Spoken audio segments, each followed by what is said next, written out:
খসে পড়ছে পলেস্তারা, ছাদ চুঁইয়ে পানি গড়িয়ে আসছে কক্ষের ভেতরে। জরাজীর্ণ এমন ভবনে চলছে কুষ্টিয়া জেলা ও দায়রা জজ আদালতের বিচারিক কার্যক্রম। এমন ঝুঁকিপূর্ণ ভবনে কাজ করতে হয় কর্মকর্তা, কর্মচারী, আইনজীবী ও বিচার প্রার্থীদের। প্রায় ২০০ বছরের পুরনো কুষ্টিয়া জেলা ও দায়রা জজ আদালত। এই আদালতেই জেলা ও দায়রা এবং জ্যেষ্ঠ বিচারিক আদালতের বিচারিক কার্যক্রম চলে। প্রতি বছরই ভবনের সংস্কার কাজ করে গণপূর্ত বিভাগ, কিন্তু বছর না ঘুরতেই ফের ভবনের পলেস্তারা খসে পড়ে, দেয়াল ও ছাদ চুইয়ে পানি চলে আসে কক্ষের ভেতরে।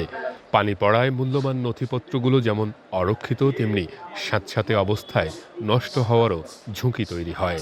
নাজুক ড্রেনেজ ব্যবস্থার কারণে বৃষ্টি হলেই জলাবদ্ধতার সৃষ্টি হয়। আদালত ভবনে প্রবেশের পথ ডুবে যায় পানিতে। প্রায় 10 বছর ধরে চলছে। ভোগান্তি হচ্ছে, ছাদে আপনার ক্র্যাক দেখা দিছে, বারংবার নিচ থেকে ছাদের চটা ভেঙে পড়ে এবং স্টাফরা খুব ঝুঁকিতে থাকে। এই ঝুঁকি নিয়ে আমাদের কাজ করতে হচ্ছে।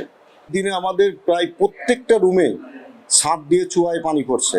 আমাদের এখানে যে মূল্যবান ডকুমেন্টস আছে, বিভিন্ন কেসের নথি, সেগুলো অনেক সময় ভিজে যাচ্ছে এবং সেই সাথে স্টাফরা প্রচণ্ড ঝুঁকিতে কাজ করছে। আমরা সংশ্লিষ্ট গণপূর্ত বিভাগকে জানিয়েছি।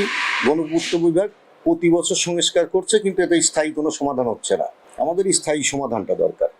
শুধু দায়সারা সংস্কার না করে স্থায়ী সমাধানে কার্যকর পদক্ষেপ নেওয়া জরুরি বলে মনে করেন আইনজীবীরা। বিচার বিভাগের বর্তমান যে অবকাঠামোটা জারশিপি আছে, এই অবকাঠামো একেবারে নাজুক পরিস্থিতির মধ্যে বিরাজমান। প্রত্যেকটা স্টাফরা কর্মরত অবস্থায় থাকাকালীন সময় প্রচণ্ড ঝুঁকির মধ্যে থাকে। মাথার উপরে বিল্ডিং খসে খসে পড়ে যাচ্ছে। যে কোনো সময় একটা বড় ধরনের দুর্ঘটনা ঘটার সম্ভাবনা রয়েছে। এক্সট্রিম মশার কয়েল প্ল্যান্ট ফাইবার দিয়ে তৈরি, ডেঙ্গু, চিকুনগুনিয়া বাহি সহ যে কোনো মশার বিরুদ্ধে দেয় এক্সট্রিম সুরক্ষা। তবে নতুন ভবন না হওয়া পর্যন্ত এমন করে সংস্কার করেই আপাতত সমস্যার সমাধানের চেষ্টা করছে গণপূর্ত বিভাগ। যদি টেকনিক্যাল কোনো হেল্প লাগে, পরামর্শ, সেক্ষেত্রে গণপূর্ত বিভাগ অবশ্যই সর্বোচ্চ চেষ্টা করবে তার অবস্থান থেকে।